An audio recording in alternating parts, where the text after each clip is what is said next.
Istraživanje Zaprešića započinjemo lokacijom koja je bila popularna među plemićima, a danas je sve popularnija i među turistima, ali i stanovnicima Zaprešića.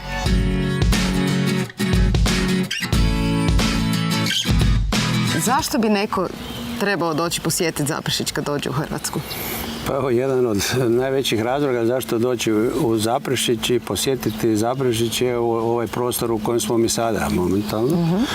To je prostor Novih Dvora Jelačićkih i to je nešto što je zaprešićki brend. Dakle, Ban Jelačić, Novi Dvori, priča o ukidanju ropstva, odnosno ukidanju vlastelinstva. Novi Dvori idealna su lokacija za odmor, druženje, ali i povijesnu lekciju.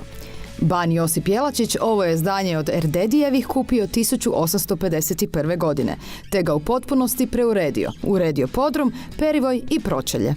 Mir, odmor i slično.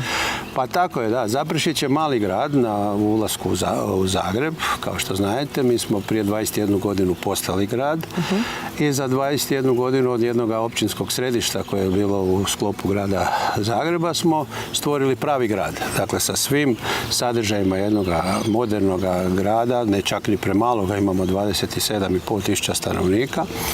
Imamo sve ono što nama treba tu zaživjeti i još uvijek nam ljudi dolaze. Zato dolaze nam u Zaprešić, ne zato valjda što smo mi prelijepi, nego zato što je tu ugodno i dobro živjeti, sigurni smo grad i imamo mnoštvo sadržaja. Jedan od bisera ovog Zaprešića našeg su ovi Novi Dvori.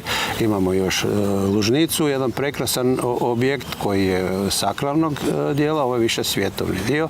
Vidite ovu lijepu malu kapelicu, dakle to je jedno mjesto koje je vrlo in danas za vjenčavanja. Dakle da imamo to, imamo naš golf u začecima, istina Bog, imamo veliki i lijepi konjički klub gdje vrlo rado ljudi dolaze.